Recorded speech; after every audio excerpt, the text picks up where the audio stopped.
Rumini ini dia tega tidak keluar dari bencana ini, hanya ingin bersama ibunya, dan dia meninggal di atas ibunya.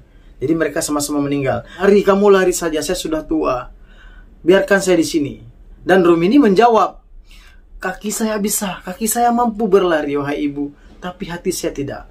Nah, miris sekali ya, sayang sekali.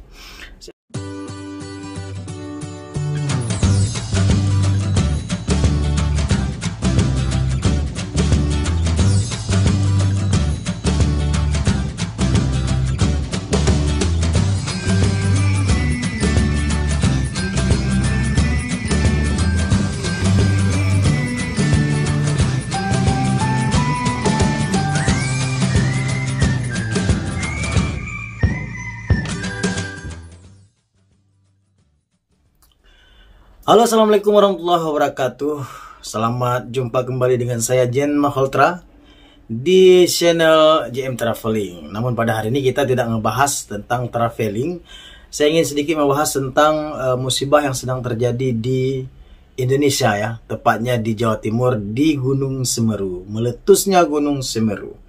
Nah, seperti yang kita ketahui, musibah meletusnya Gunung Semeru beberapa hari yang lalu memberikan duka yang sangat dalam kepada masyarakat setempat, yang mana kita lihat erupsinya luar biasa sekali ya, sampai pada tumpukan debu vulkanisnya, kemudian harta bendanya, bahkan ada jembatan ya, kalau nggak salah saya apa nama jembatannya ya, Geladak ya, nggak salah saya, jembatan dibangun pada masa Belanda bisa terputus, bahkan di sampingnya ada jembatan baru itu pun terputus karena tadi efek dari erupsi.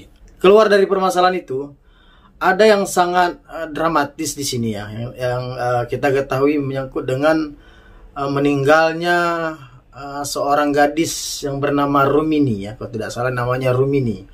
Dia meninggal bersama ibunya. Nah, Rumini ini ditemukan jasadnya bersama ibunya, yaitu Rumini sedang memeluk ibunya. Nah, informasi yang didapatkan bahwa ibunya ini sudah tua dan tidak lagi bisa berjalan, artinya ibunya sudah sakit.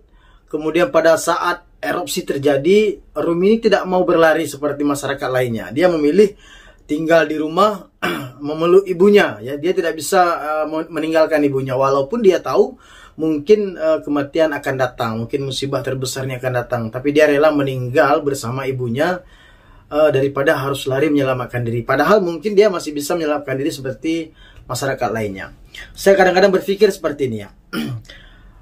Musibah meletus gunung berapi ini kan memang tidak direncanakan, tetapi diketahui dengan adanya data dan analisa, kemudian sekarang sudah pada canggih, diketahuilah setidaknya kapan akan meletus. Nah, saya melihat video di YouTube, saya melihat video sekitar 4 hari sebelum terjadi letusan, bahkan petugas di sana sudah memberikan instruksi kepada masyarakat untuk tidak lagi beraktivitas dengan radius jarak 5 km dari dari gunung berapi ya. Kemudian hal itu juga setiap hari diingatkan. Berikut juga dengan data analisa yang setiap hari didapatkan, seperti adanya berapa kali gempa letusan, kemudian gempa hembusan, itu datanya setiap hari ada. Bahkan saya juga melihat video di YouTube itu ada rekaman yang menunjukkan pada malam hari terlihat api lahar yang keluar dari gunung berapi. Nah, artinya gini, artinya saat-saat gunung berapi itu akan meletus, petugas mengetahui. Nah, kalau petugas sudah mengetahui, kenapa petugas tidak melakukan evakuasi? Ya, evakuasi terhadap masyarakat-masyarakat yang sudah mungkin tidak bisa berlari, melakukan pendataan kepada masyarakat-masyarakat yang sudah tidak memungkinkan lari atau sakit atau sudah tua ya. Itu setidaknya dilakukan pendataan, kemudian diungsikan karena gunung sudah hampir meletus ya, mau ditunggu apa lagi? Mau tidak mau masyarakat harus diungsikan. Nah, itu.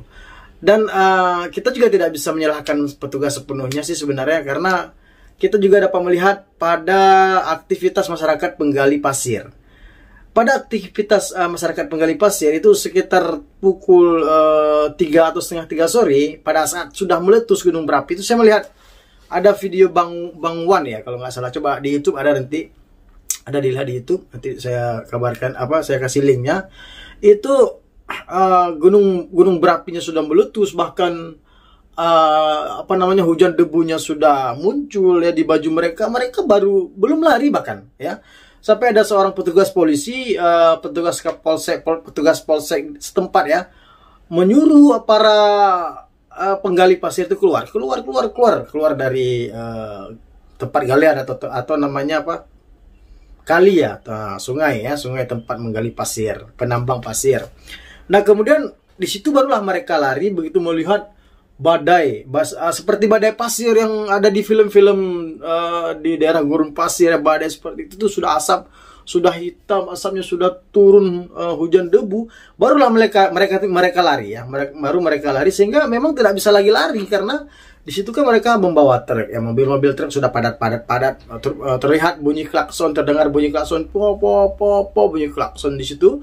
Mereka terlihat sangat panik, dan sang kameramen pada saat itu kalau nggak salah saya Bang Wan namanya itu, dia mengendarai sepeda motor yang sepeda motornya sudah kena debu semuanya, dan di sampingnya itu sudah ada awan yang sudah gelap, sudah hitam, sampai-sampai ada juga berita terakhir bahwa ada penambang pasir yang meninggal, bahkan ada yang sudah ditemukan 6 orang.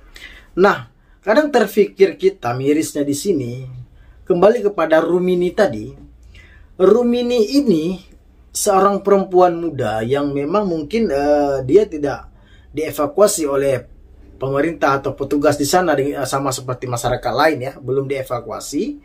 Tetapi kenapa sampai ada orang tua ya, ibunya Rumini, sampai ada orang tua yang gunung berapinya sudah mau meletus, dia tidak dievakuasi. Seharusnya petugas mengevakuasi, mendata dulu masyarakat yang tidak mampu lagi bergerak, sudah tua, sudah sudah umurnya sudah di atas 50-60 gitu ya. Sudah di atas 60, kenapa nggak dievakuasi? Dan sayang sekali sekarang kita melihat, sekarang barulah ada rasa kecewa mungkin kan, ada rasa bela sungkawa yang sangat mendalam saat kita melihat Rumini ini dia tega tidak keluar dari bencana ini, hanya ingin bersama ibunya, dan dia meninggal di atas ibunya. Jadi mereka sama-sama meninggal. Bahkan saya sempat melihat juga ada karikatur di situ, dilukis di sketsa, ada seorang anak di situ, itu adalah Rumini ya, di sketsa sebagai Rumini yang sedang memeluk ibunya di atas tempat tidur. Jadi ibunya itu lagi sedang tidur karena sakit. Dan ada percakapan di situ bahwa ibunya mengatakan, lari kamu lari saja, saya sudah tua, biarkan saya di sini. Dan Rumini menjawab, kaki saya mampu berlari wahai ibu, tapi hati saya tidak. Nah, miris sekali ya, sayang sekali. Saya sempat berpikir, ya Allah, kenapa harus seperti ini ya, kenapa kenapa petugas tidak mengevakuasi ya. Saya berpikir seperti itu, tapi sepenuhnya kita tidak bisa menyalahkan petugas. Mungkin ada hal-hal lain atau kendala lain ya, atau ada hal lain yang memang mungkin sudah dilakukan ya, mungkin semacam pengumuman atau apa, mungkin pemerintah sudah melakukan, mungkin masyarakatnya yang tidak mau bergerak ya, kita tidak tahu, Allahu alam. Ya intinya bukan saya di sini bukan menyalahkan petugas di sana, cuman saya di sini merasa sangat miris sekali di saat melihat seorang anak tidak mau berlari menyelamatkan diri karena dia harus dampingi sama ibunya.